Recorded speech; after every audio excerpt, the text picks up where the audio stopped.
I'm just glad to be able to hear your voice again, sir, because I know this is. But same here. I received your message, but I returned back to Ottawa because of the case, and plus my wife was alone here and daughter, and I just wanted to be with them so that we could deal with this ongoing tragedy that almost every day we have to encounter here. So here I am now. It's good that you're finally here to be with your family during this time. I'm a little surprised, but your son's trial is front page news everywhere. Like, our national newspapers have your son's story on the front page for the last 4 days. Well, you are 100% correct. There are many reasons. Some I understand, some I do not. I fail to understand.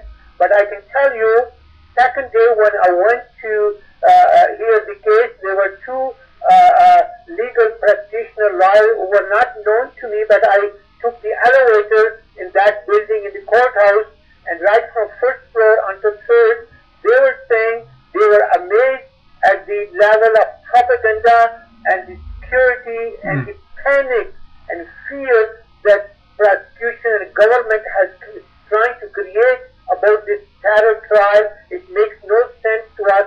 This is what I heard from two lawyers who were taking the same elevator. They did not know who I was, but I was certainly amused to listen to their comments. I guess you're right, because I read in the newspaper they were afraid of a terrorist attack, and they had special codes to make sure that everyone was safe, and it seemed to be a very heightened level of panic for a guy that's been in prison for 4 years and it has developed a medical condition. I mean, it doesn't seem to me like Momin is much of a threat to anyone. It just seemed like a little crazy. Well, the media, mainstream media here has the free hand and all the possible power to articulate any perception of fear, but they have failed to do that. I tell you why. My wife and I have been attending the proceedings since Monday, and believe you me, other than us, couple of professors from local universities and maybe 2 or 3 students, the rest of them is all population from mainstream media that sits in that court room over there. Nobody else. They try to generate public kind of interest, but I think the mainstream media, the government has failed to do. Now the question comes up: why so much millions of taxpayer dollars invested in this security, right? Care and all, comparable to what went on in the United States, I think, in 2-3 years back. Yes, I think you're right about that. I think you're right when you talk about the taxpayers' money, because this is an expensive trial, but I guess they're wanting to err on the side of caution, being that it's the first time anyone has been charged under our new Anti-Terrorism Act. Maybe they just got a little carried away. Well, I think this is kind of overreaction, but it comes. I think the idea comes from the United States. I may be wrong, but my reading is that all the guidance, direction, and the conduct of affairs fits in with the U.S. as well as with the British pattern of dealing with these issues. Because first time in Canada, and they want to think, they are thinking big, they are projecting big, and they are trying to make people think big, that this is a big thing that's happening in Canada, and that's the way public should perceive. But I'm afraid where we live, our friends, our neighbors, they see things differently, in a rational way. They just take it as a normal. They know that this is propaganda stuff that government is trying to capitalize for some political reason. Yes, well, a little different for us here, I suppose.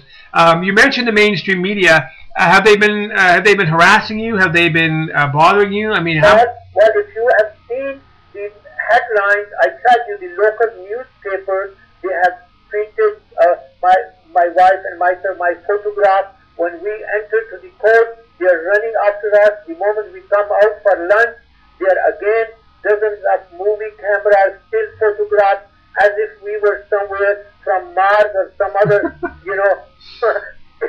that they have never seen us, and shouting at me, asking, Dr. Khawaja, please, you want to make any comment? How did the trial while ago, I just stay quiet because they know they are sitting inside, you know, all of them sitting inside the court, and why they should ask me because they are back, they're experts, they know all these things, yet they want to perpetuate this, their own thinking that I would react and say something. Well, how could I say something? I'm not a legal expert, I just go to listen, see what goes on.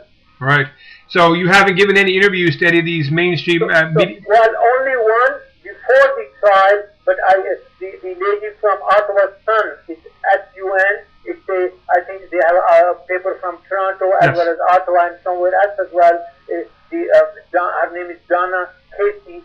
She was known to me before, and she said, we just want to talk about the family perspective, what you and your wife and family have gone through, and I think she did try, her article was printed, I think on Saturday, if I'm not mistaken, last Saturday, on 21st of June, and basically that was the only thing we did, but not leading to case because we did not know what the things are going to pop up, or you know, the legal issue and things like that happened on Monday. But Saturday we just came in at our residence. We talked kind of in a informal way, and basically that was the end of it. I just find it interesting. I mean, the fact they were taking all these pictures and following you around, like you said, like you were some kind of Martian.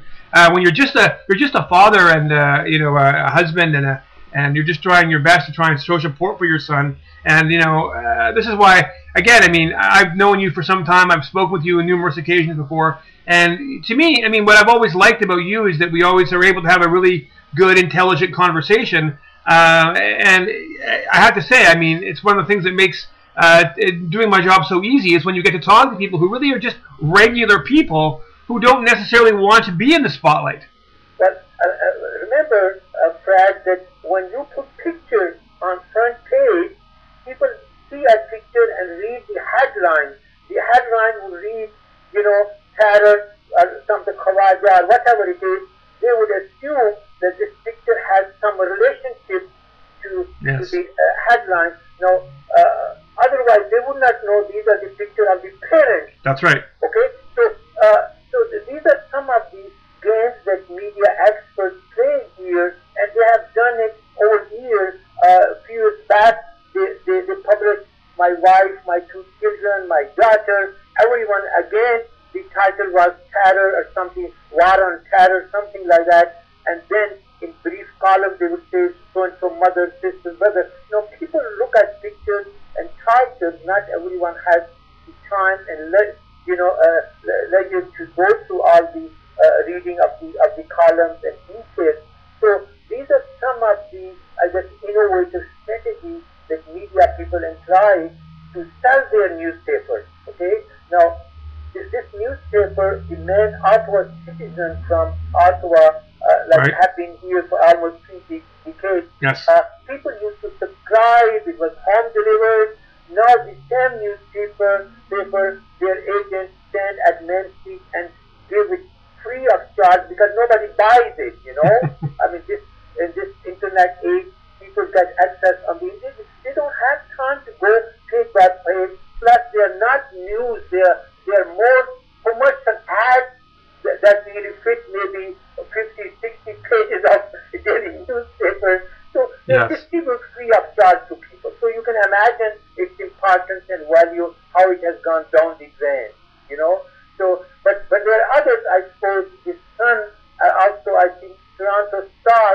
Occasionally I see them more reasonable, brief, candid to the point, and they will look at objectively. But most of these, I guess, are others. They are financed. They are supported by intelligence, and they give money to their writers and experts to put certain story in certain context so that it would have some sensationalism, dramatization, that people say, oh, yeah, this is news, this is now coming up, this every day, like that's how they try to frame and shape the headlines and the news stories. Even today, I was reading Ottawa Citizen. I don't know if you have access to them, scanwest.com, and believe you me, there were so many things they were putting under quotes which were not even said in the court itself on negotiating. But an ordinary citizen would assume that this newspaper, whatever is reporting in court, must be true. And if I were to question them, they would have no basis, because I was there. I was making note what was coming up, and sort of stuff they would put in just to exaggerate, just to create some kind of, I think more or less some feeling, sensations that people would say, oh yeah, that's appreciated, something new that they're adding. That's basically That's interesting.